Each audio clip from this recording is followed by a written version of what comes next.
Hello guys, and welcome to the next tutorial of ethical hacking and penetration testing via Kali Linux. So in the previous tutorials we have taken a look of almost all of the things which you would need as a beginner, and in this tutorial I'll be teaching you something which is called as a denial of service attack, or when done by multiple people from different networks, it is called as distributed denial of service attack, which is very harmful, and it cannot even be you can say prevented at most of the times.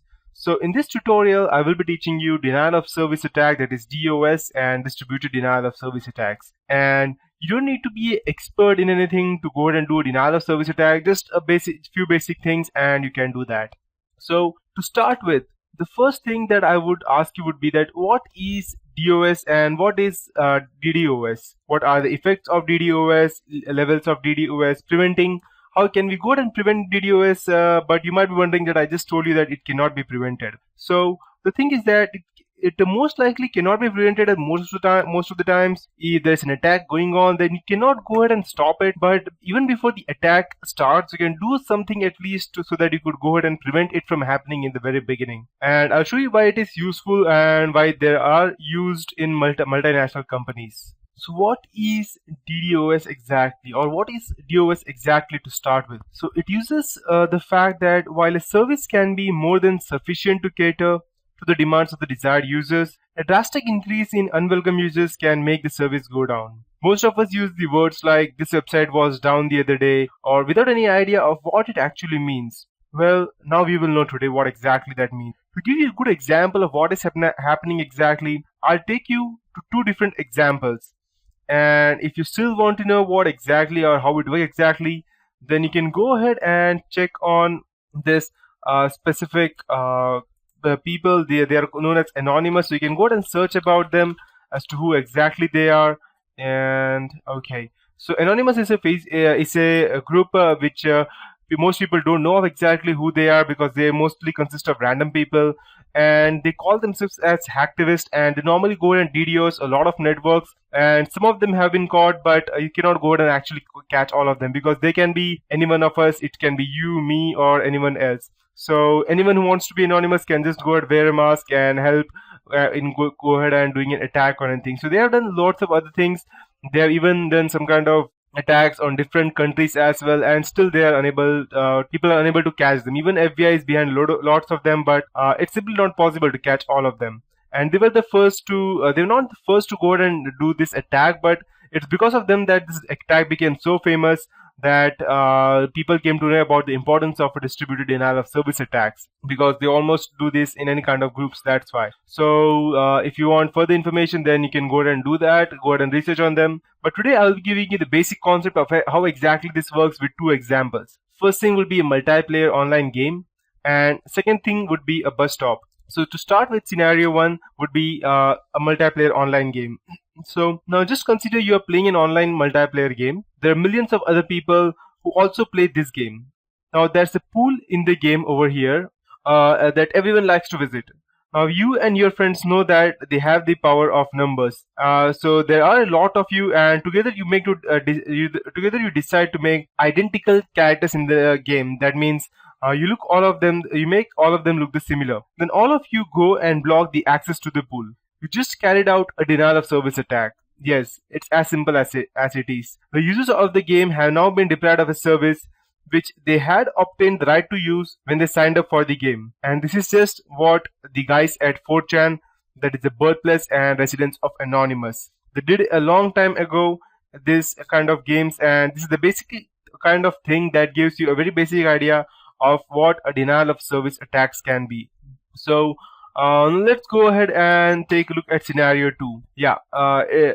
This is not exactly what I was trying to, but I could not find any other good, let's say, a good image. So I took this image from out of nothing.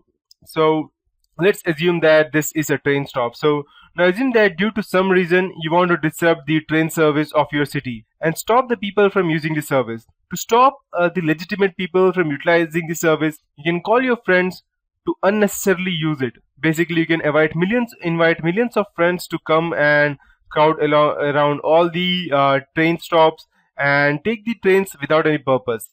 Practically it is not feasible since you don't have millions of friends, and they're not definitely going to waste their time and money riding aimlessly from one place to another just for the sake that you want to go ahead and block people from using it. But this is how it works in the digital world. So while this may seem impossible in the real world, in the virtual world, you can cause as much load as 1,000 or even 1 million users alone at the click of a button. There are many tools out there for this purpose.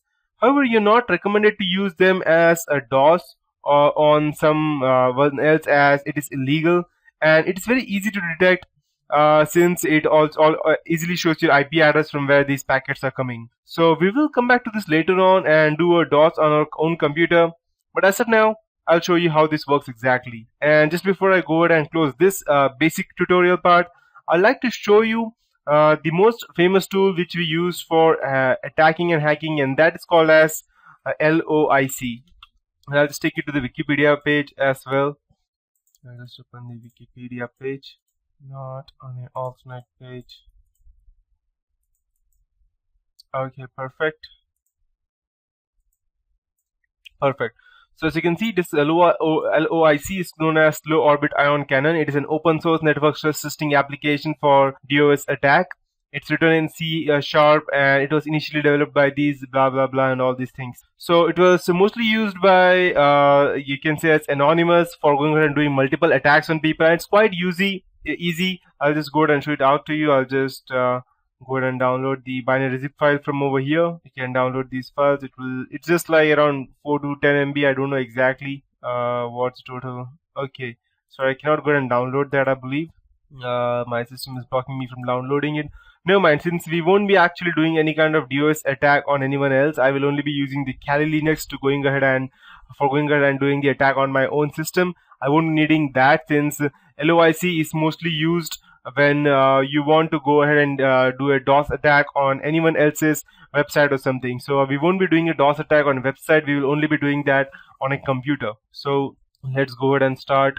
Let me show you how it looks like in exactly our images. So, okay, so this is how the LOIC software looks like. So as soon as you download it from the SourceForge website, just double click it, it will start running, and make sure that your antivirus is disabled, because it will most probably detect itself as malware.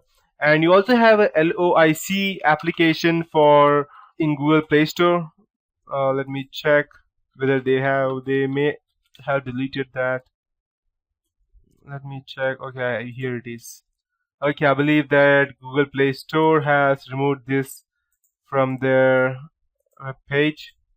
The reason being that it may be used as for malicious purposes, but you can still find these applications out there. As you can see, we have over here LOIC 5.0, and that is the latest one, I believe. And yes, that's the latest one, since I have the same in my cell phone. So you can download it all from here. So when you go and if you go and use your, if you must be having a good cell phone, because you cannot do it from a cell phone which has like 512 MB RAM or 256 MB RAM. You need a good cell phone of minimum 1 GB RAM to go ahead and do that, else your own cell phone will be hanged. That's why. So it looks like this.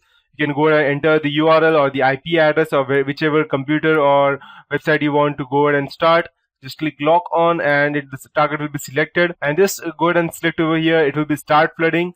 And as soon as you can click start flooding, it will show stop flooding option, and you can go ahead and select the speed as well as to which you want to go ahead and actually attack. And you can go ahead and use the port, which port the person is actually using for its website, and the methods and threads depending upon the speed of your computer and everything. It will go ahead and shut down the computer or the website. So these things were used, and yep.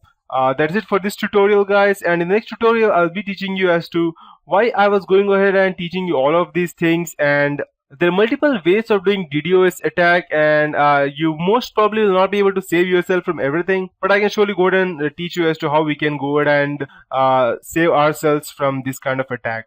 And in the next tutorial, I'll be describing in detail as to what exactly happens in between the DDoS attack in practical and how it looks like exactly.